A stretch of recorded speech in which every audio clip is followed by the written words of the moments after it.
அவர் அரசியலுக்கு வரமாட்டோம், என்னை யாரும் சேர்த்துக்க மாட்டாங்கன்னு சொன்னார். சிவப்பு கம்பளம் பிரித்து வரவேற்க எங்களை போன்றவர்கள் தயாராக இருக்கிறோம். திரு பிரகாஷ் ராஜ் அவர்களை இந்த மேடையிலே நாம் அமர வைத்திருப்பது என்பது அவருடைய அரசியல் நம்முடைய அரசியல் நேர்கோட்டில் இருக்கிறது என்பதுதான் காரணம். அவருக்கு ஏதேனும் நிகழ்ந்து விடுமோ என்கிற அச்சம் எனக்கு இருக்கிறது சனாதன பயங்கரவாதிகளால். Periyar Maniammai institute of science and technology, Thanjavur. Aerospace engineering with specialisation in unmanned aerial vehicle. சனாதன பயங்கரவாதிகள் ஆந்திர காடுகளிலே பதுங்கி இருப்பதை போல, மாவோயிஸ்டுகள் பதுங்கி இருப்பதை போல இவர்கள் பதுங்கி இருப்பதில்லை. மேடைகளில் இருக்கிறார்கள், மந்திரிகளோடு இருக்கிறார்கள். ஒரு மோடியை நாம் வீழ்த்திவிட்டால் எல்லாம் சரியாகிவிடும் என்று கருத முடியாது. சனாதன சக்திகளால் அதுபோல ஆயிரக்கணக்கான மோடிகளை உருவாக்க முடியும். யோகி ஆதித்யநாத் போன்றவர்கள் எல்லாம் நாளை மோடி இடத்திலே அவர் வந்து அமர்வதற்கு வாய்ப்பு இருக்கிறது. இந்திய அரசமைப்பு சட்டம் ஒரு தேசத்தை உருவாக்க முனைகிறது. அந்த தேசம் பௌத்த ராஷ்டிரம். வெற்றிமாறன் போன்றவர்கள் இன்னும் பலர் உருவாக வேண்டும். பிரகாஷ் ராஜ் போன்றவர்கள் உருவாக வேண்டும். தம்பி ரஞ்சித், தம்பி நாரி ராஜ் போன்றவர்கள் இன்னும் ஏராளமானவர்கள் உருவாக வேண்டும். என்னை திரைத்துறைக்கு அழைத்த போது எனக்கு எதுவுமே தெரியவில்லை திரைத்துறையை பற்றி. இப்போது யாரும் அழைக்கவில்லை. மோடி யார், அமித்ஷா யார், அண்ணாமலை யார், திருவள்ளுவருக்கு காவி உடுத்தி அவரை தம்பயப்படுத்துகிற கேவலமான அரசியலில், அயோக்கியத்தனமான அரசியலில் ஈடுபடுகிற போது RN ரவி போன்றவர்களுக்கு ஆதரவாக பேசுவது யார்? அரசியல்படுத்தப்பட வேண்டியவர்கள் பாமகவை சார்ந்தவர்களா, விடுதலை சிறுத்தைகளா எண்ணி பார்க்க வேண்டும். நாளுக்கு பிறகு அவர்கள் ஓடி போவார்கள், சரி. ஆனால் அவர்கள் மீண்டும் வராமல் தடுக்க வேண்டும், பாதுகாக்க வேண்டும். அதுதான் முக்கியமானது.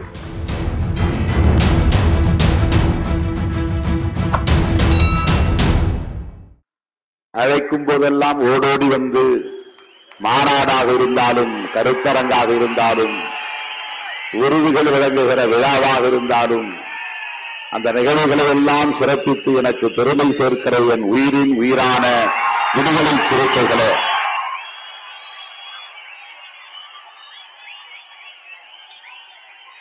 உங்கள் அனைவருக்கும் என்னுடைய பணிவார்ந்த வணக்கத்தை தெரிவித்துக் கொள்கிறேன்.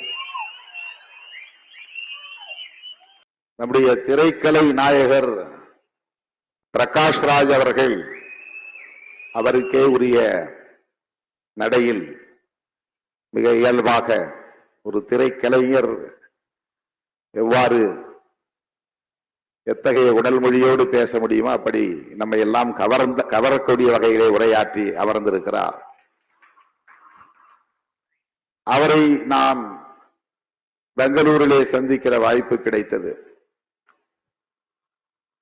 பெங்களூரில் இருந்து நம்முடைய தோழர்கள், பெங்களூர் ரவி, நம்முடைய மகானந்த், வெங்கடேஷ் போன்ற தோழர்கள் எல்லாம் வந்திருக்கிறார்கள். எதேச்சையாக சொன்னேன், இங்கேதானே இருக்கிறார், அவரை பார்த்து சில நிமிடங்கள் பேச விளைகிறேன். அவருக்கு ஏதேனும் நிகழ்ந்து விடுமோ என்கிற அச்சம் எனக்கு இருக்கிறது சனாதன பயங்கரவாதிகளால். அவரை சந்தித்து, நேரிலே சந்தித்து பாதுகாப்பாக இருங்கள் என்று சொல்ல விரும்புகிறேன் என்றுதான் சொன்னேன். சில நிமிடங்களில் எனக்கு அவரோடு தொடர்பை ஏற்படுத்தி கொடுத்தார் நண்பர் கஜி என்பவர், அவருடைய நண்பர், ரவி அவர்களுக்கு நண்பர். தொலைபேசியில் நான் நீங்கள் இருக்கும் இடத்தை சொன்னால் நேரிலே வந்து பார்க்க விரும்புகிறேன் என்று சொன்னேன். இல்லை, நானே வருகிறேன், உங்களை பார்க்கிறேன், காலை உணவோடு இருவரும் சந்திப்போம் என்று அவர் சொன்னதும் நான் மற்றற்ற மகிழ்ச்சிக்கு ஆளானேன். அவர் சொன்னதை போல வந்தார், அழைத்தார், காலை உணவுக்கு சென்றோம். மிகச் சாதாரணமான மக்கள் கூடுகிற ஒரு உணவகத்தில் தான் சந்தித்தோம். பொதுவாக ஆக்டர் என்றால் ஸ்டார் ஹோட்டல்ல இருப்பாங்க, ஸ்டார் ஹோட்டல்ல தான் சந்திப்பு நடக்கும். அப்படி இல்லை, சாதாரண மக்கள் கூடுகிற ஒரு சிறிய எளிய உணவகம், பொதுவெளியில் அமர்ந்து சாப்பிடுகிற ஒரு உணவகம். அங்கேதான் அவர் இருந்தார். நாங்கள் போனோம், இருவரும் சந்தித்தோம். எனக்கு தயக்கம் இருந்தது அவர் சொன்னதைப் போல. அண்ணன் முத்தரசன் அவர்கள் எப்படி வேண்டாம் என்று மறுதளிப்பாரோ, அருள்மொழி அவர்கள் எப்படி இதை வேண்டாம் என்று சொல்வாரோ, அதை போல இவரும் வேண்டாம் என்றுதான் சொல்லுவார் என்பது நமக்கு தெரியும். அந்த தயக்கத்தோடு அவரிடத்திலே நான் நீண்ட நேரம் பேசிவிட்டு ஒன்றே ஒன்று உங்களுக்கு சொல்ல விரும்பினேன். பாதுகாப்பாக இருங்கள். சனாதன பயங்கரவாதிகள் எதையும் செய்வார்கள் என்று அவரிடத்திலே சொன்னேன்.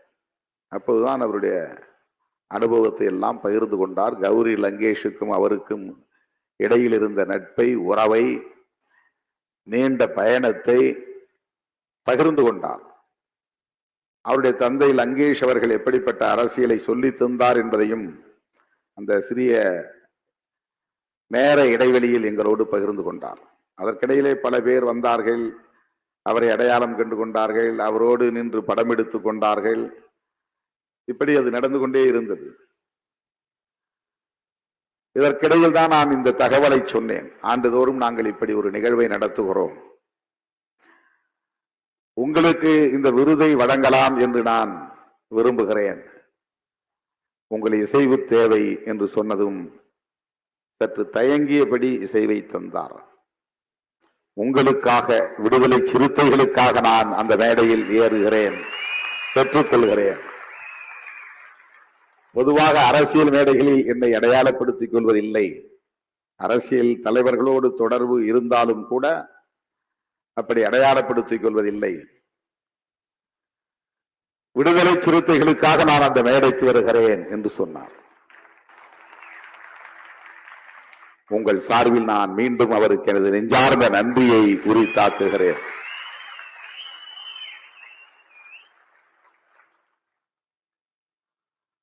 இன்று இரவு அவருக்கு 10 மணிக்கு விமானம் துபாய்க்கு செல்ல வேண்டும். எல்லோரும் கைக்கடிகாரத்தை பார்க்கிறீர்கள். 10 மணிக்கு எப்படி போய் விமானத்தை பிடிக்க முடியும் என்று எனக்கும் அந்த பதற்றம் இருந்தது. 7:30 மணிக்கெல்லாம் அவரை பேச வைத்து அனுப்பிவிடுவோம் என்று திட்டமிட்டிருந்தோம். வந்து என் பக்கத்தில் அமர்ந்ததும் சொன்னார், விடியற் காலை 4 மணிக்கு விமானத்தில் நான் போகிறேன். உடனே அவர் கைகளை பிடித்து குலுக்கி நன்றி சொன்னேன். எல்லோரையும் அவசரப்படுத்தி அவரையும் முன்னாலே பேச வைத்து நிகழ்ச்சி ஒரு மாதிரி ஆகிவிடுமே என்று நான் எண்ணிக்கொண்டிருந்தேன். ஆகவே நமக்காக விமான பயணத்தையும் தள்ளி போட்ட நமது திரை நாயகர் பிரகாஷ் ராஜ் அவர்களுக்கு இன்னொரு நன்றியையும் நான் கூடுதலாக உரித்தாக்க விரும்புகிறேன். அவரும் நானும் சேர்ந்து போவதாகவும் திட்டமிட்டோம். நீங்க 10க்கு போக வேண்டாம், 4க்கு போங்க, நானும் சேர்ந்து வருகிறேன் துபாய்க்கு என்று சொன்னேன். ஆனால் நாளை எனக்கு தவிர்க்க முடியாத ஒரு நிகழ்ச்சி சென்னையிலே, நாளை மறுநாள் காஞ்சிபுரத்திலே நிகழ்ச்சி. ஆகவே துபாய் பயணம் தள்ளி போயிருக்கிறது. திரு பிரகாஷ் ராஜ் அவர்களை இந்த மேடையிலே நாம் அமர வைத்திருப்பது என்பது அவருடைய அரசியல், நம்முடைய அரசியல் நேர்கோட்டில் இருக்கிறது என்பதுதான் காரணம். அவருடைய பேச்சு, நம்முடைய பேச்சு ஒரே அலைவேகத்தில் இருக்கிறது என்பதுதான் காரணம். அவருடைய இலக்கும் நம்முடைய இலக்கும் ஒரே திசைவழியில் இருக்கிறது என்பதுதான் காரணம். வேற எந்த நோக்கமும் கிடையாது. அவர் மூலம் புகழ் வெளிச்சத்தை தேடுவதோ, அவர் மூலம் வாக்கு வங்கியை உறுதிப்படுத்திக் கொள்வதோ நம்முடைய நோக்கம் அல்ல. அவருடைய துணிச்சலை பாராட்டுவதும் அவருடைய துணிச்சலை ஊக்கப்படுத்துவதும் நம்முடைய நோக்கம். அவருடைய குரல் ஒடுங்கிவிடக் கூடாது, இன்னும் மேலும் ஓலோங்க வேண்டும், வேகம் எடுக்க வேண்டும், தீவிரமாக வேண்டும். இதோ நாங்களும் உடனிருக்கிறோம் என்று சொல்லுவதுதான் நோக்கம். சனாதன பயங்கரவாதிகள் எந்த நிலையையும் எடுப்பார்கள், எப்படிப்பட்ட முடிவையும் எடுப்பார்கள். எம்எல் இயக்கத்தை சார்ந்தவர்கள் ஆயுதம் ஏந்தி காடுகளிலே பதுங்கி தலைமறைவு வாழ்க்கை வாழ்கிறார்கள்.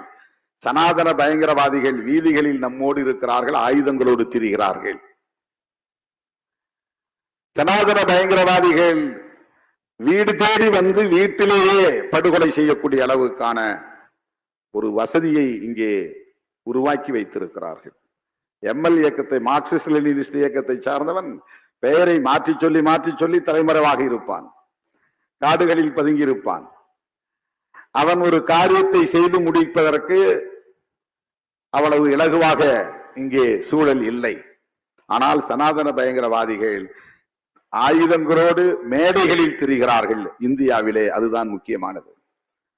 அந்த ஆயுதங்களை எடுத்துக்கொண்டு வீடுகளுக்கே போய் கௌரி லங்கேஷை சுட்டுக் கொள்ள முடியும், பேராசிரியர் கல்புர்கியை சுட்டுக் கொள்ள முடியும், நரேந்திர தபோல்கரை சுட்டுக் கொள்ள முடியும், கோவிந்த் பன்சாரேவை சுட்டுக் கொள்ள முடியும் என்கிற அநீதிகளை, இந்த மண்ணில் கொடுமைகளை அரங்கேற்றிக் கொண்டிருக்கிறார்கள். அவர்கள் எங்கும் ஓடி ஒளிந்து கொள்வதில்லை. தலைமறைவு வாழ்க்கை கிடையாது. ஆந்திர காடுகளிலே பதுங்கி இருப்பதை போல, மாவோயிஸ்டுகள் பதுங்கி இருப்பதை போல இவர்கள் பதுங்கி இருப்பதில்லை. மேடைகளில் இருக்கிறார்கள், மந்திரிகளோடு இருக்கிறார்கள், ஆயுதங்களோடு திரிகிறார்கள். அப்படிப்பட்ட சூழலிலே பிரகாஷ்ராஜ் போன்றவர்கள் பாதுகாப்பாக இருக்க வேண்டும் என்கிற ஒரு உணர்வு எனக்குள் ஒரு உந்துதலாக எழுந்தது. அவர் ஒருவேளை வேறு வேண்டாம் என்று சொன்னாலும் பரவாயில்லை, ஆனால் அவரை பார்த்து கையை பிடித்து குலுக்கி வாழ்த்த வேண்டும், அவரை ஊக்கப்படுத்த வேண்டும், பாதுகாப்பாக இருங்கள் என்று சொல்லிவிட்டு வர வேண்டும் என்பதற்குத்தான் நான் அந்த முயற்சியை எடுத்தேன். தோழர்களே, இந்த மண்ணில் எப்படிப்பட்ட பயங்கரவாதம் தலைவிரித்தாடுகிறது, இந்த பயங்கரவாத சக்திகளிடையே நாம் எவ்வாறு ஒருங்கிணைந்து செயல்பட வேண்டியிருக்கிறது என்பதை இன்றைக்கு விடுதலை சிறுத்தைகள் கட்சி உணர்ந்திருப்பதால் தான் இஸ்லாமிய இயக்கங்களோடு அந்த நட்புறவை, நாம் நல்லிணக்கமான உறவை பேணி பாதுகாத்து வருகிறோம். ரொம்ப அருமையா சொன்னார் பிரகாஷ்ராஜ் அவர்கள். சிறுபான்மையினரை பாதுகாப்பதுதான் பெரும்பான்மையினரின் கடமையாக இருக்க வேண்டும். அதுதான் புரட்சியாளர் அம்பேத்கருடைய அரசியல், தந்தை பெரியாரின் அரசியல். ஏன் அவருக்கு அம்பேத்கர் சுடர் விருதுகளை வழங்கியிருக்கிறோம் என்பதற்கு இதை விட வேறு என்ன சான்று வேண்டும்? அம்பேத்கரின் பார்வை அவரிடத்தில் மேலோங்கி இருக்கிறது. பெரும்பான்மை சமூகத்தினரின் கடமை சிறுபான்மையினரை பாதுகாப்பாக வைத்திருப்பதுதான், அச்சுறுத்துவதல்ல. அதுதான் அவருடைய பார்வை, அதுதான் அம்பேத்கர் பார்வை. ஆகவே இஸ்லாமிய சமூகத்தினரோடு நாம் கொண்டிருக்கிற உறவு என்பது அந்த அரசியல் பார்வையுடன் கூடிய உறவு. அந்த வரிசையிலே எல்லா இஸ்லாமிய இயக்கங்களோடும் இன்றைக்கு நல்லிணக்கமாக இருக்கிற ஒரே அரசியல் இயக்கம் விடுதலை சிறுத்தைகள் கட்சி. அந்த வரிசையிலே நம்முடைய எஸ்.என். சிக்கந்தர் அவர்கள் நம்மை நேசிப்பவர், நம் இயக்கத்தை வளர வேண்டும் என்று விரும்புகிறவர், இயக்கம் வளர வேண்டும் என்று விரும்புகிறவர், வாழ்த்தக்கூடியவர். அவர் இந்த மேடையிலே வந்து நம்முடைய விருதினை பெற்றுக் கொண்டது, காய்தே மெல்ல திரை என்கிற விருதினை பெற்றுக் கொண்டது மகிழ்ச்சி அளிக்கிறது. அவருக்கும் இந்த நேரத்தில் என்னுடைய நெஞ்சார்ந்த நன்றியை தெரிவித்துக் கொள்கிறேன். அருமை தோழர்களே, தோழர் அருள்மொழி அவர்கள் ஒரு வேண்டுகோளை வைத்தார், அல்லது ஒரு அறிவுறுத்தலை தந்தார். அதற்கு தோழர் ரவிக்குமார் அவர்களும் இங்கே விடையிறுத்தார். மகளிர் பெயரில், ஒரு பெண்மணியின் பெயரில் விருதினை அறிவிக்க வேண்டும் என்பது, அதிலே 100 விழுக்காடு நமக்கு உடன்பாடு இருக்கிறது. அதிலே எந்த மாற்று கருத்தும் இல்லை. மார்க்ஸ் மாமணி என்கிற விருதினை கூட நாங்கள் இப்போது அண்மையிலே தான் அறிவித்தோம். இது 3வது ஆண்டு. முதல் ஆண்டு இரா ஜவஹர் பெற்றுக்கொண்டார், 2வது ஆண்டு தோழர் கே பாலகிருஷ்ணன் பெற்றுக்கொண்டார், 3வது விருதினை அண்ணன் முத்தரசன் அவர்கள் பெற்றிருக்கிறார். அப்படி நாம் எடுத்தால் ஏராளமான பெயர்களில் சிங்காரவேலர் பெயரில் விருது வழங்க வேண்டும் என்ற ஆலோசனையும் இருக்கிறது. ஏன் ரெட்டவேளை சீனிவாசன் பெயரில் தரக்கூடாதா என்கிற கேள்வி இருக்கிறது. இப்படி பல பேர் பல ஆலோசனைகளை தந்து கொண்டே இருக்கிறார்கள். உள்ளபடியே நாம் தோழர் ரவிக்குமார் அவர்கள் சொன்னதை போல அம்பேத்கர் பெயரில் தலித் அல்லாதவர்கள், தலித்துகளுக்கு பணியாற்றி கொண்டிருக்கிற, தலித் விடுதலைக்கு பணியாற்றி கொண்டிருக்கிற அந்த ஆளுமைகளை சிறப்பிக்க வேண்டும், அவர்களை ஊக்கப்படுத்த வேண்டும் என்கிற ஒற்றை நோக்கத்திற்காகத்தான் இந்த நிகழ்ச்சியை நாம் தொடங்கினோம். பிறகு ஒன்றொன்றாக இதை சேர்த்து கொண்டோம். ஆனால் ஒரு பெண்மணியின் பெயரால் விருது இல்லை என்பது உண்மைதான். ஆனால் ஒவ்வொரு ஆண்டிலும் ஏதேனும் ஒரு பெண்மணிக்கு விருது வழங்கிக் கொண்டே இருக்கிறோம். நிலக்கோட்டை பொன்னம்மாள் அவர்களுக்கு வழங்கி இருக்கிறோம். அதே போல ஜெகநாதன் துணைவியார் பஞ்சமி நில மீட்பு போராட்டம் கிருஷ்ணம்மாள் ஜெகநாதன் அவர்களுக்கு வழங்கி இருக்கிறோம். இங்கே வருகை தந்திருக்கிறார் தாயம்மாள் அரவாணன் அவர்களுக்கு வழங்கி இருக்கிறோம். அருந்ததி ராய் அவர்களுக்கு வழங்கி இருக்கிறோம். ஓவியா அவர்களுக்கு வழங்கி இருக்கிறோம். பெண்களை விடுதலை சிறுத்தைகள் ஒருபோதும் புறக்கணித்ததில்லை. பெண்களை விடுதலை சிறுத்தைகள் மறந்ததில்லை. அவருடைய கோரிக்கையை பரிசீலிப்போம். 1 5 ஆனது, 5 6 ஆனது, 6 7 ஆனது. ஒரு மேடையிலே 7 8 பேருக்கு மேல் விருது வழங்கினால் இன்னும் மணிக்கணக்கிலே நீளும். நிகழ்ச்சி விரிவடைந்து கொண்டே போகும். இதையும் கவனத்தில் கொள்ள வேண்டியிருக்கிறது. சாவித்ரிபாய் புலே அம்மையாரின் பெயரில் விருது தர வேண்டும் என்று தொடர்ந்து தோழர்கள் வலியுறுத்தி கொண்டிருக்கிறார்கள். விடுதலை சிறுத்தைகள் கட்சியிலே மகளிர் விடுதலை இயக்கம் என்ற அமைப்பு இருக்கிறது. அந்த அமைப்பின் சார்பிலேயும் விருது வழங்க விழா நடக்கிறது. விடுதலை கலை இலக்கிய பேரவை என்கிற அமைப்பு இருக்கிறது. அந்த அமைப்பின் சார்பிலும் விருதுகள் வழங்கப்படுகின்றன. கட்சியின் சார்பிலே இந்த நிகழ்ச்சியை நாங்கள் ஒருங்கிணைத்திருக்கிறோம். ரவிக்குமார் அவர்கள் சுட்டிக்காட்டியதை போல எந்த கட்சியிலும் இல்லாத அளவுக்கு விடுதலை சிறுத்தைகள் கட்சியிலே கட்சி அதிகார பொறுப்புகளில் பெண்கள் இடம்பெற வேண்டும் என்பதை ஒரு ஒருமித்த கருத்தாக முடிவெடுத்து கடந்த முறை 16 பேரை விடுதலை சிறுத்தைகள் கட்சியிலே மாவட்ட செயலாளர்களாக பெண்களை அறிவித்திருக்கிறோம். இதெல்லாம் இப்போது, ஆனால் தொடக்கத்தில் இருந்தே நான் மிக கவனமாக ஒவ்வொரு முறையும் குறைந்தது 2 அல்லது 3 பெண்கள் மாவட்ட செயலாளர்களாக இருக்கக்கூடிய வகையிலே அறிவிப்பு செய்திருக்கிறேன்.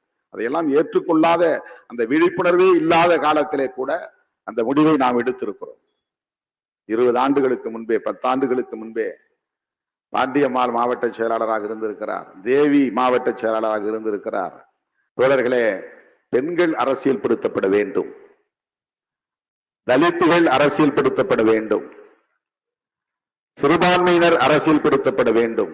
இது பொதுவாக எல்லோரும் பேசுவது. விடுதலை சிறுத்தைகள் அதிலிருந்து மாறுபட்டு ஓபிசி மக்கள் அரசியல் படுத்தப்பட வேண்டும் என்பதை இன்றைக்கு உயர்த்தி பிடிக்கிறோம். ஏன் இப்படி பிரிச்சு சொல்லணும்? எல்லா விடுதலை அரசியலும் சேரியில் வந்துதான் பேசப்படுகிறது தவிர ஊர்த்துறையில் பேசப்படுவதில்லை. அதுதான் பிரச்சனையே. ஏன் இந்தியாவில் புரட்சி நடக்கவில்லை என்றால், ஏன் இந்தியாவில் சாதி ஒழிப்பு நிகழவில்லை என்றால், ஏன் இந்தியாவில் ஒரு புரட்சிகர மாற்றம் நிகழவில்லை என்றால், உள்ளபடியே உண்மையிலேயே இது எங்கே பேசப்பட வேண்டுமோ அங்கே பேசப்படவில்லை. பாதிக்கப்பட்ட தலித்துகளிடம்தான் இந்த அரசியல் வெகுவாக பேசப்படுகிறது. தலித் அல்லாதவர்களிடையே இது இன்னும் வலுவாக பேசப்பட வேண்டும். சனாதனத்தை பாதுகாப்பது யார்? சனாதன சக்திகளுக்கு உற்ற துணையாக இருப்பது யார்? பார்ப்பனர்கள் உண்ட எச்சில் இலையில் படுத்து உருண்டால் புண்ணியம் கிடைக்கும் என்பதை ஏற்றுக்கொண்டு நம்பி அந்த எச்சில் இலைகளில் உருளுவது யார்? இதையும் கவனிக்க வேண்டியிருக்கிறது. 19 யாரோ பார்ப்பனர் அல்லாதவர்கள் என்று பார்த்துவிட்டு போய்விட முடியாது. வேங்கை வயலில் இன்னும் குற்றவாளியை கண்டுபிடிக்க முடியவில்லை. குடிக்கிற நீரில் மனித கழிவை கலக்கிறான். கோவிலுக்குள் நுழைய முடியவில்லை. அழைத்து வந்த மாவட்ட ஆட்சியரை அவர் முன்னாலேயே சாதி பெயரை சொல்லி அங்கே ஒரு சாதாரண பெண்மணி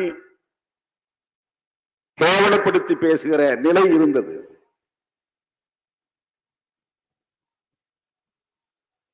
இதையெல்லாம் கடைபிடிக்கிறவர்கள் யார்? நடைமுறைப்படுத்துகிறவர்கள் யார்? இதன் மீது அதிகம் நம்பிக்கை வைத்திருப்பவர்கள் யார்? மோடி யார்? அமித்ஷா யார்? அண்ணாமலை யார்? இதை நியாயப்படுத்தக்கூடியவர்கள் யார்? திருவள்ளுவருக்கு காவி உடுத்தி அவரை தம்மையப்படுத்துகிற கேவலமான அரசியலில், அயோக்கியத்தனமான அரசியலில் ஈடுபடுகிற போது RN ரவி போன்றவர்களுக்கு ஆதரவாக பேசுவது யார்? இன்னும் இந்த சனாதனத்தின் மீது பெரிய நம்பிக்கை வைத்திருக்கிற உழைக்கிற மக்கள், ஆனாலும் அவர்கள் தலித் அல்லாதவர்களாக இருக்கிறார்கள். தலித் அல்லாதவர்கள் அரசியல்படுத்தப்பட வேண்டும். OBC மக்கள் அரசியல்படுத்தப்பட வேண்டும். மண்டல் பரிந்துரையை நடைமுறைப்படுத்தியதற்காக VP சிங் ஆட்சியை தூக்கி எறிந்த போது, தூக்கி எறிந்த சக்திகளுக்கு எதிராக குரல் கொடுத்தவர்கள் இந்தியா முழுவதும் தலித் இயக்கங்கள் தான், தலித் தலைவர்கள் தான். மண்டல் பரிந்துரையை நடைமுறைப்படுத்துவதற்காக VP சிங்கோடு வழக்கரமாகவும் இடக்கரமாகவும் இருந்து உத்தத்துறையாக இருந்து பணியாற்றியது ராம்விலாஸ் பாஸ்வான் என்கிற ஒரு அம்பேத்கர் இயக்க தலைவர் தான். இந்திய அளவில் மண்டல் பரிந்துரையை நடைமுறைப்படுத்தலாம் என்று ஒத்துக்கொண்டு அதற்கான ஆதரவை களத்திலே தந்தவர்கள் மாயாவதி, கத்தி பத்மா ராவ், ராம்விலாஸ் பாஸ்வான், ராம்தாஸ் அத்வாலே, பிரகாஷ் அம்பேத்கர், தமிழ்நாட்டில் திருமாவளவன் என்று இந்த பட்டியல் நீளுகிறது. ஆனால் VP சிங் ஆட்சியை கவிழ்த்த பிஜேபியோடு இன்றைக்கு ஒட்டி உறவாடக்கூடியவர்கள் எல்லாம் யார்? அவர்களை தோளில் தூக்கி சுமப்பவர்கள் எல்லாம் யார்? OBC மக்களுக்கு இடஒதுக்கீடு கூடாது என்று VP சிங் அவர்களின் ஆட்சியை கவிழ்த்த அந்த கும்பலோடு உறவாட முடிகிறது. பாட்டாளி மக்கள் கட்சியால் என்றால் அரசியல்படுத்தப்பட வேண்டியவர்கள் பாமகவை சார்ந்தவர்களா, விடுதலை சிறுத்தைகளா என்று எண்ணி பார்க்க வேண்டும். இங்கே அரசியல்படுத்தப்பட வேண்டியவர்கள் யார்? அந்த கொடிகளை ஊர் ஊராக கொண்டு போய் ஏற்றுவது யார்? அவர்களின் சின்னத்தை வீடு வீடாக சென்று சுவர்களில் எழுதுவது யார்? அவர்கள் இங்கே வளரட்டும், வளர்ந்தால் ஒன்றும் தவறில்லை என்ற நிலையை ஏற்படுத்துகிறவர்கள் யார்? அரசியல்படுத்தப்படாமல் இன்றைக்கும் பெருவாரியாக இந்த பெரும் பிழையை செய்து கொண்டிருக்கிற இயக்கங்கள் எவை என்பதை நாம் கவனத்திலே கொள்ள வேண்டி இருக்கிறது. அப்படி என்றால் தலித்துகள் தவறே இழைக்கவில்லையா என்று பொருள் அல்ல. தலித்துகள் அரசியல்படுத்தப்பட வேண்டிய தேவை இருக்கிறது. தலித்துகள் அமைப்பாக வேண்டிய தேவை இருக்கிறது. ஆனால் அதை விட கூடுதலாக பேசப்பட வேண்டிய இடம் தலித் அல்லாதவர்களின் இடமாக இருக்கிறது. இந்த விடுதலை அரசியல் பெரியாரியம் போய் சேர வேண்டிய இடம் ஊர் திருவாக இருக்கிறது, சேரி அல்ல. மார்க்சியம் போய் சேர வேண்டிய இடம் ஊர் திருவாக இருக்கிறது, சேரி அல்ல. கம்யூனிசம் என்பது இன்றைக்கு போய் சேர வேண்டிய இடம், பேச வேண்டிய இடம், விவாதிக்க வேண்டிய இடம் தலித்துகளின் குடியிருப்புகள் அல்ல. இது மிகப்பெரிய விவாதத்திற்குரிய ஒன்று. வெளிப்படையாக நான் பேசுகிறேன். இந்த விவாதம் தேவைப்படுகிறது. இந்த மனம் திறந்த உரையாடல் தேவைப்படுகிறது.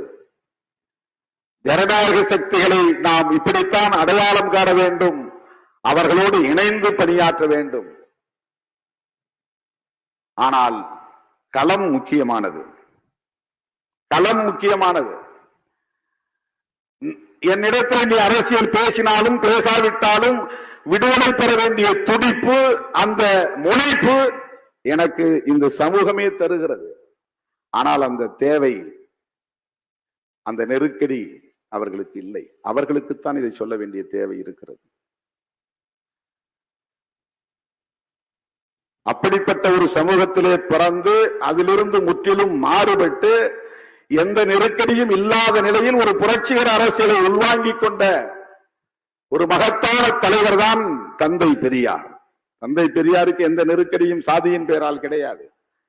சாதி ஒழிப்பை அம்பேத்கர் பேசுவதற்கும் தந்தை பெரியார் பேசுவதற்கும் வேறுபாடு இருக்கிறது. அம்பேத்கர் பேசுவது அவுட் ஆஃப் கம்பல்ஷன், பேசித்தானாக வேண்டும், அது தேவை. தந்தை பெரியாருக்கு அப்படி ஒரு எந்த கம்பல்ஷனும் கிடையாது, எந்த நிர்பந்தமும் கிடையாது. ஆனால் பேசுகிறார், பேசினார், பல நெருக்கடிகளை சந்தித்தார். கம்யூனிஸ்ட் இயக்கங்களில் எப்படி பலர், ஏராளமான தோழர்கள் தியாகம் செய்திருக்கிறார்கள். நாமெல்லாம் இந்த மண்ணிலே ஒரு இயக்கமாக தோன்றாத காலத்திலேயே இந்த பிரச்சனைகளுக்காக போராடி ரத்தம் சிந்தியவர்கள் கம்யூனிஸ்டுகள். அவர்கள் தலித்துகள் அல்ல, தலித் அல்லாதவர்கள் தான். போராட்ட களத்திலே நிற்பவர்கள், அதிலிருந்து இயக்க சக்திகளாக மாறியவர்கள். ஆனால் இன்னும் தலித் அல்லாத சமூகத்திடம் போய் சேர வேண்டியது இருக்கிறது.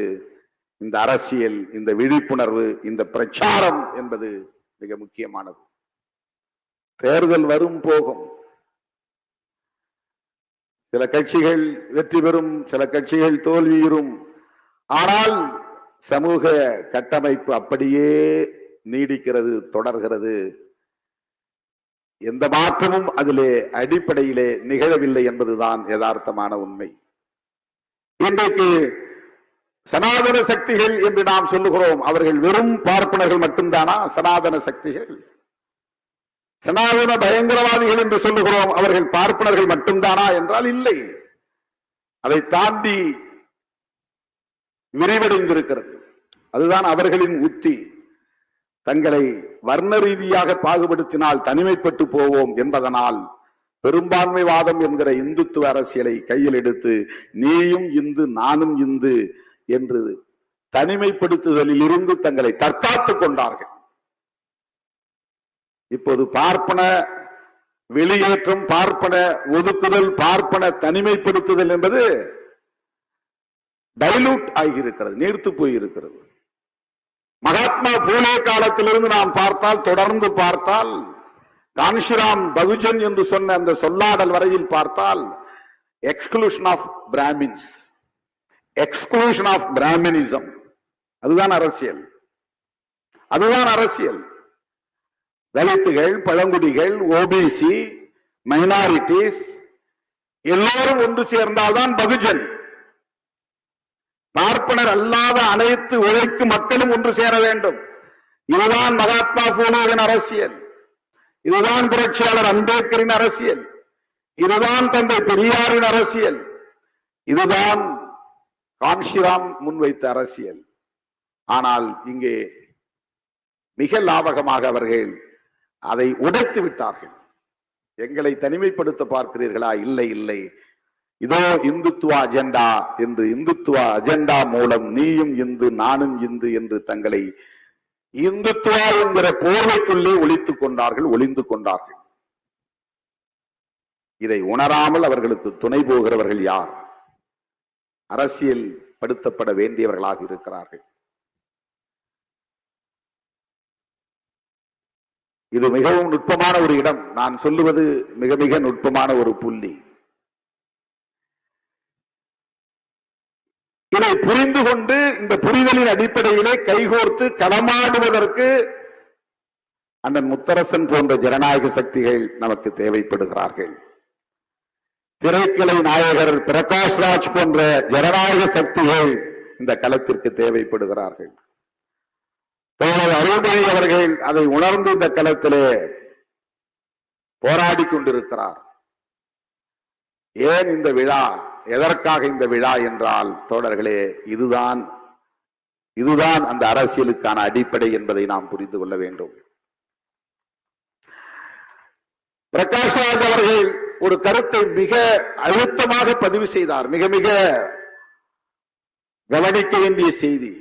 ஜூன் 4க்கு பிறகு அவர்கள் ஓடி போவார்கள், சரி, ஆனால் அவர்கள் மீண்டும் வராமல் தடுக்க வேண்டும், பாதுகாக்க வேண்டும், அதுதான் முக்கியமானது. அவர்கள் மீண்டும் வலுப்பெறாமல் பார்த்துக் கொள்ள வேண்டும், அவர்கள் தலைநிறுத்தாமல் வீழ்த்தப்பட வேண்டும். இது எவ்வளவு பெரிய சவால்! ஒரு தேர்தலில் ஒரு கட்சியை தோற்கடித்து விட்டோம், எல்லாம் முடிந்து விட்டது என்று நீங்கள் எண்ணிவிடக் கூடாது. வீழ்ந்தவர்கள் இன்னும் இன்னும் வேகமாக வெறிகொண்டு எழுச்சி பெற துடிப்பார்கள், வேறு வகையான உத்திகளை தீட்டுவார்கள், மறுபடியும் எழுச்சி பெற்று ஆட்சிக்கு வருவார்கள். அதற்கு இடம் தந்து விடக்கூடாது. இப்படி என்றால் நாம் எவ்வளவு கவனமாக இருக்க வேண்டும், எவ்வளவு எச்சரிக்கையாக இருக்க வேண்டும், எவ்வளவு தொலைநோக்கு பார்வையோடு திட்டமிட்டு செயலாற்ற வேண்டும். தோழர்களே, தேர்தல் வெற்றி தோல்வி ஒரு பொருட்டல்ல. கருத்தியல் அடிப்படையில் நட்பு பகையை தீர்மானிப்பதும், நட்பு சக்திகளை ஒருங்கிணைப்பதும், பகை சக்திகளை வீழ்த்துவதும் மிக முக்கியமானது. அதற்கு நமக்கு உற்ற சக்திகள், தோழமை சக்திகள், உற்ற தோழமை சக்திகள் இடதுசாரிகளும் பெரியார் இயக்க சக்திகளும் தான். தமிழகத்தில் அதை இன்றைக்கு சரியாக உணர்ந்து அவர்களோடு இணைந்து தொடர்ந்து இயங்குகிற இயக்கம் விடுதலை சிறுத்தைகள் கட்சி என்பதை நான் பெருமையோடு சொல்ல கடமைப்பட்டிருக்கிறேன். இந்த அடிப்படையில் நம்முடைய உறவே வெறும் வாக்கு வங்கி கணக்கல்ல, வெறும் வாக்கு வங்கி கணக்கல்ல. தமிழகம் தகுதி அளவில் ஒரு பெரிய இயக்கமாக இந்த இயக்கம் இன்றைக்கு வலுப்பெற்று இருக்கிறது. அண்டை மாநிலங்களிலும் வேறுபடுத்தி வருகிறது. எனவே நாம் தேசிய கட்சி ஆகிவிட்டோம், தேசிய அளவிலே பெரிய இயக்கமாகிவிட்டோம் என்றெல்லாம் கற்பனை உலகத்திலே நாம் மிதக்கவில்லை. அது வரும் போகும். 4 பேர் வருவார்கள், 4 பேர் போவார்கள். கட்சி வளர்ந்தது போல் இருக்கும், பிறகு தேய்ந்தது போல் மாறும். இதுவெல்லாம் தற்காலிகமானவை. ஆனால் நாம் எடுத்துக்கொண்ட இந்த நிலைப்பாடு, நாம் பேசுகிற இந்த அரசியல் நேர்த்து போகக்கூடாது. அதுதான் முக்கியமானது. அந்த அடிப்படையில் நம்முடைய உறவுகள் வலுவாக இருக்க வேண்டும். எந்த நிலையிலும் இடதுசாரிகளோடு இருக்கிற உறவு, விடுதலை சிறுத்தைகள் கொண்டிருக்கிற இடதுசாரிகளோடு கொண்டிருக்கிற உறவு நீர்த்து போகாது. அப்படி விடவும் மாட்டோம். இடதுசாரிகள் இந்தியா முழுவதும் இன்றைக்கு ஜனநாயகத்தை பாதுகாக்கிற போராளிகளாக இருக்கிறார்கள் என்பதை நாம் பார்க்கிறோம். அருமை தோழர்களே, பிரதமர் மோடியை பற்றி இங்கே பலரும் பேசினார்கள். அவர் ஏதோ தனி ஆவர்த்தனம் செய்கிறார் என்று நாம் கருதிவிடக் கூடாது. ஒரு பிரதமர், ஒரு மோடியை நாம் வீழ்த்திவிட்டால் எல்லாம் சரியாகிவிடும் என்று கருத முடியாது. சராதர சக்திகளால் அதுபோல ஆயிரக்கணக்கான மோடிகளை உருவாக்க முடியும். இந்த மோடி இந்த தேர்தலிலே தோற்று போனால் மோடியை போல 1000 மடங்கு வலிமை பெற்ற ஆட்களை அவர்களால் மறுபடியும் வெளிச்சத்திலே கொண்டு வந்து நிறுத்த முடியும். யோகி ஆதித்யநாத் போன்றவர்களை எல்லாம் ஒரு மாநில முதல்வராக மட்டுமே நாம் பார்க்கிறோம். நாளை மோடி இடத்திலே அவர் வந்து அமர்வதற்கு வாய்ப்பு இருக்கிறது. மோடியை விட பன்மடங்கு சனாதனத்தை உயர்த்தி பிடிப்பதிலே உறுதியான ஒரு நபர். இந்தியா முழுவதும் அப்படி அவர்கள் ஆட்களை உருவாக்கி வைத்திருக்கிறார்கள். அவர்கள் எதை அழிக்க துடிக்கிறார்கள்? யாருக்கு எதிராக இருக்கிறார்கள்? அரசமைப்பு சட்டத்திற்கு எதிராக இருக்கிறார்கள். அரசமைப்பு சட்டம் எத்தகைய இந்தியாவை உருவாக்க முனைகிறது? சமத்துவ இந்தியாவை உருவாக்க முயற்சிக்கிறது. அவர்கள் மொழியில் சொல்ல வேண்டுமானால், சனாதன சக்திகளின் மொழியில் சொல்ல வேண்டுமானால், இந்திய அரசமைப்பு சட்டம் ஒரு தேசத்தை உருவாக்க முனைகிறது. அந்த தேசம் பௌத்த ராஷ்டிரம். பௌத்த ராஷ்டிரம் என்பதுதான். இவர்கள் இந்து ராஷ்டிரத்தை உருவாக்க முனைகிறார்கள் என்றால் அரசமைப்பு சட்டம் பௌத்த ராஷ்டிரத்தை உருவாக்குவதற்கான அடித்தளத்தை கொண்டிருக்கிறது. பௌத்தம் என்றால் சுதந்திரம், சமத்துவம், சகோதரத்துவம் என்பதுதான் பௌத்தம். சுதந்திரம், சமத்துவம், சகோதரத்துவம் என்பதுதான் பௌத்தம். இலங்கையிலே இருப்பதோ, மியான்மரிலே இருப்பதோ அல்லது ஜப்பானிலே இருப்பதோ பௌத்தம் அல்ல. இந்திய அரசமைப்பு சட்டத்தில் இருக்கிற இந்த கோட்பாடுகள் தான் பௌத்தம். இந்திய அரசமைப்பு சட்டத்தின் கனவு பௌத்த ராஷ்டிரம் தான், சமத்துவ இந்தியா. அதை அழித்தொழிக்க வேண்டும். அதுதான் மோடி, அமித்ஷா உள்ளிட்ட சனாதன சக்திகளின் நோக்கம். எனவேதான் 10 ஆண்டுகளுக்கு மேலாக தொடர்ந்து நாம் இந்த கருத்தை பேசி வருகிறோம்.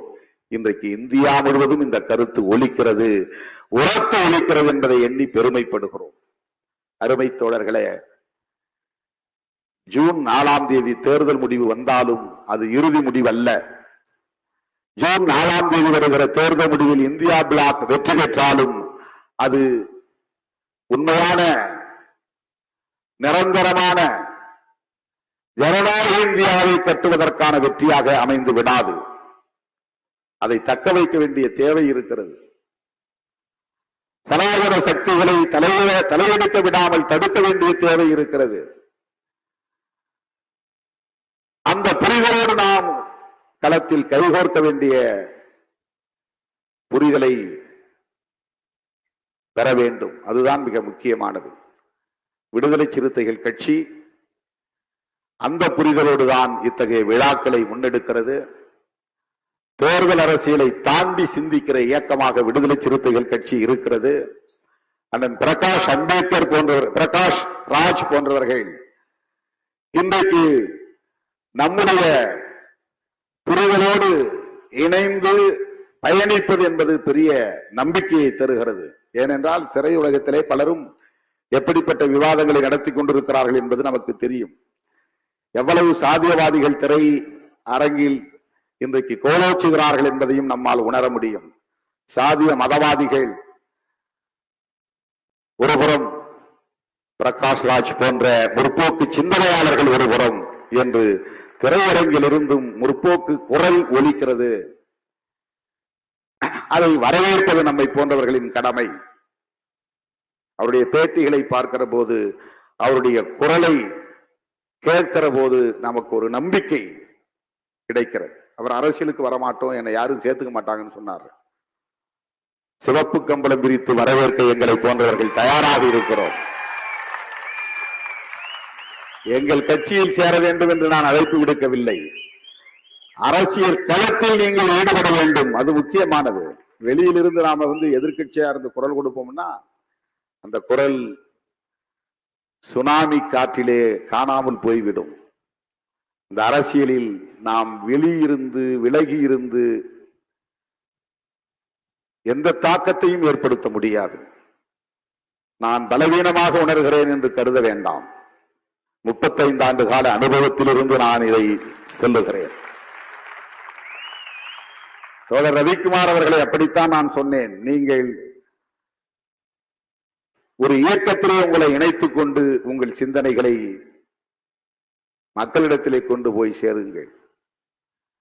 ஒரு தனி நபராக இருந்து எவ்வளவுதான் நீங்கள் சிந்தித்தாலும் எழுதினாலும் அது பெரிய தாக்கத்தை ஏற்படுத்தாது.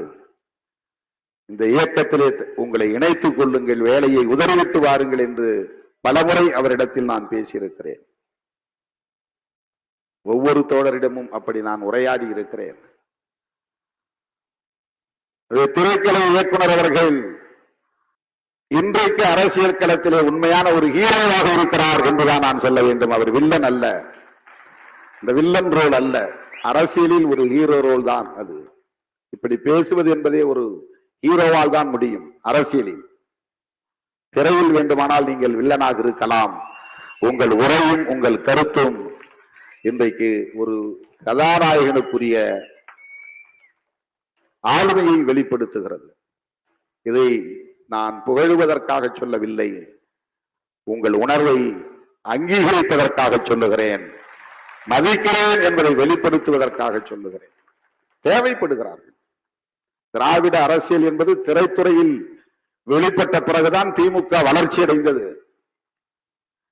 திரைத்துறையிலே எம்.ஆர். ராதா போன்றவர்கள் பேசத் தொடங்கிய பிறகுதான், எம்ஜிஆர் போன்றவர்கள் அந்த கொடியை உயர்த்தி பிடித்த பிறகுதான், என்.எஸ்.கே போன்றவர்கள் நகைச்சுவை மூலம் அதை வெளிப்படுத்திய பிறகுதான், கலைஞர் அவர்கள் அதை காவியங்களாக படைக்க தொடங்கிய பிறகுதான் வெகு மக்களிடம் திமுக வேகமாக போய் சேர்ந்தது என்பதை யாரும் மறுத்துவிட முடியாது. திரைத்துறையில் இப்படிப்பட்ட முற்போக்கு சக்திகள் இன்னும் வலுவாக பேச வேண்டும். வெற்றிமாறன் போன்றவர்கள் இன்னும் பலர் உருவாக வேண்டும். பிரகாஷ் ராஜ் போன்றவர்கள் உருவாக வேண்டும். தம்பி ரஞ்சித், தம்பி மாரி ராஜ் போன்றவர்கள் இன்னும் இன்னும் ஏராளமானவர்கள் உருவாக வேண்டும். பெரியாரை பேசுகிறவர்கள், அம்பேத்கரை பேசுகிறவர்கள், மார்க்சை பேசுகிறவர்கள் திரைத்துறையிலும் ஆளுமை செய்ய வேண்டும். அண்ணன் முத்தரசன் அவர்கள் இன்றைக்கு அரிசி படத்தின் ஹீரோவாக நடித்துக் கொண்டிருக்கிறார். அந்த படம் விரைவில் வெளிவர இருக்கிறது.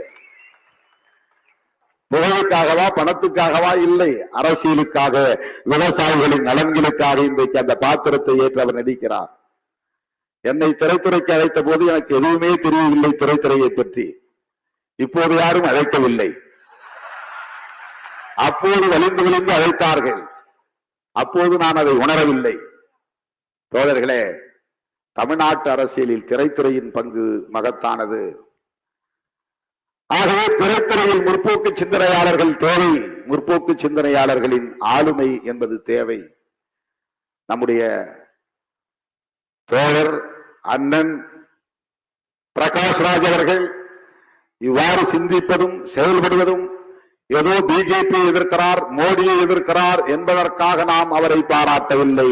அவருடைய பார்வை பெரியார் பார்வையாக இருக்கிறது, அம்பேத்கர் பார்வையாக இருக்கிறது, மார்க்சிய பார்வையாக இருக்கிறது, கௌரி லங்கேஷின் கருத்தியலை வெளிப்படுத்தக்கூடிய ஒரு பார்வையாக இருக்கிறது என்பதால் அவரை நாம் போற்றுகிறோம், பாராட்டுகிறோம், வாழ்த்துகிறோம். உங்களை போன்றவர்களின் அரசியல் என்பது வாக்கு வங்கிக்கானதாக இருக்காது, சமூக மாற்றத்திற்கானதாக இருக்கும். எனவே நீங்கள் அரசியலில் விலகி இருந்து பெரிய தாக்கத்தை ஏற்படுத்தலாம் என்று நம்புவது ஒருபுறம் இருந்தாலும் அந்த நிலைப்பாட்டில் உறுதியாக இருந்து உங்கள் பணிகளை மேலும் முடுக்கிவிட வேண்டும். நாங்கள் உங்களோடு இருக்கிறோம், உற்ற துணையாக இருக்கிறோம் என்பதை சொல்ல கடமைப்பட்டிருக்கிறேன். என் உயிரின் ஊரான விடுதலை சிறுத்தைகளே, தேர்தல் முடிவுகளுக்கு பிறகு கட்சியின் மறுசீரமைப்பு பணியிலே மீண்டும் கவனம் செலுத்துவோம். எப்போதும் போல உங்களுடைய ஒத்துழைப்பு தேவை. எப்போதும் போல உங்களுடைய களப்பணிகள் இன்னும் தீவிரமடைய வேண்டும்.